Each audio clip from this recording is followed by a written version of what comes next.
BJP নেতা রাহুল সিনহা আমাদের সঙ্গে রয়েছেন টেলিফোন লাইনে। রাহুল, আপনি শুনলেন বক্তব্য, মোদীকে উদ্দেশ্য করে কি বললেন কল্যাণ বন্দ্যোপাধ্যায়, কি বলবেন? দেখুন, অ্যাকচুয়ালি কল্যাণ বন্দ্যোপাধ্যায়কে একজন আইনজীবী আবার একাধারে সাংসদ হিসাবে ভাবতে বড় কষ্ট হয়। যে যার ন্যূনতম কোনো ভাষার জ্ঞান নেই, শিষ্টাচারের কোনো বালাই নেই, তার কথার কি জবাব দেব? অতএব আমি অবশ্য এটাও বুঝতে পারি, কল্যাণ ব্যানার্জিদের দুঃখটা আমি বুঝতে পারি, কারণ আজকে মোদিজিকে ইঁদুর পর্যন্ত বলতে শুরু করেছে। তার কারণটা হচ্ছে যে তৃণমূলের কোটি কোটি রাশ রাশ কালো টাকা ইঁদুরে খেয়ে নিয়েছে, সব টাকা শেষ। আর সেই থেকেই যে মানসিক একটা অচল অবস্থা চলছে, মানসিক একটা অবসাদ চলছে, আর মানসিক অবসাদগ্রস্ত লোকেরা এইরকম বিলাপ করে, এরকম চিৎকার করে, এটা স্বাভাবিক আছে। অতএব এটা দেখে আমরা আনন্দই পাচ্ছি যে মোদিজির মনিটাইজেশন সত্যি সত্যি কাজে লেগেছে, এটা দেখে আনন্দ লাগছে।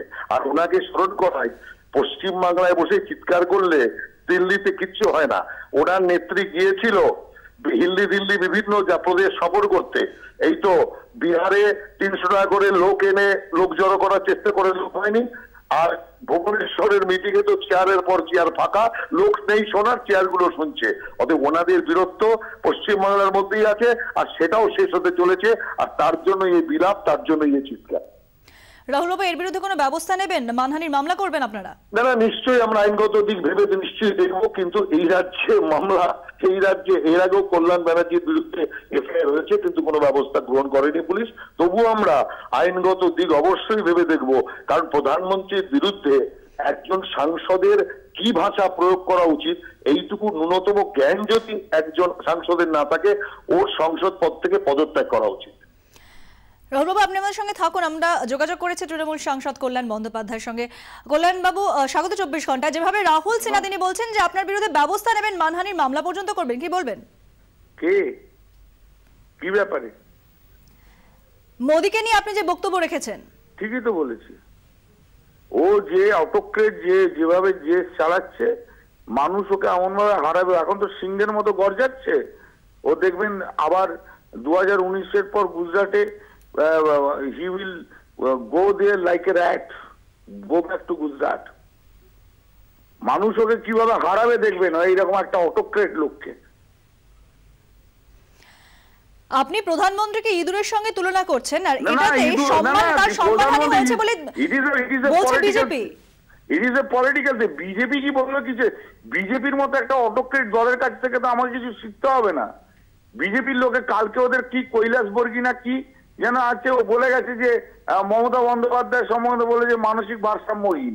তা এই লোকগুলোর কাছে আমাদের কি শিখতে হবে? এদের কাছে শিখতে হবে তো এইভাবে কথাবার্তা বলে।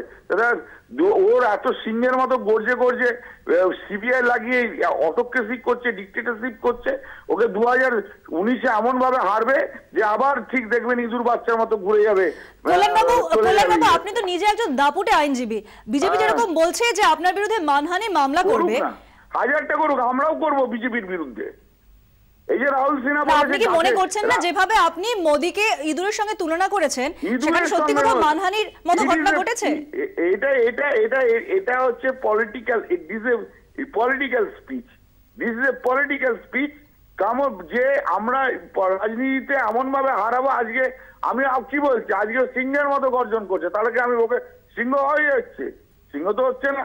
সিমিলারলি তখন তো কিছু বলছেন না, তখন কিন্তু যখন বলছি যে আবার হারবে, যখন এর আবার ইঁদুর বাচ্চার মতো চলে যাবে, বলছি ইটস এ পলিটিক্যাল স্পিচ। ধন্যবাদ। তৃণমূল সাংসদ কল্যাণ বন্দ্যোপাধ্যায় আমাদের সঙ্গে ছিলেন এতক্ষণ টেলিফোন লাইনে।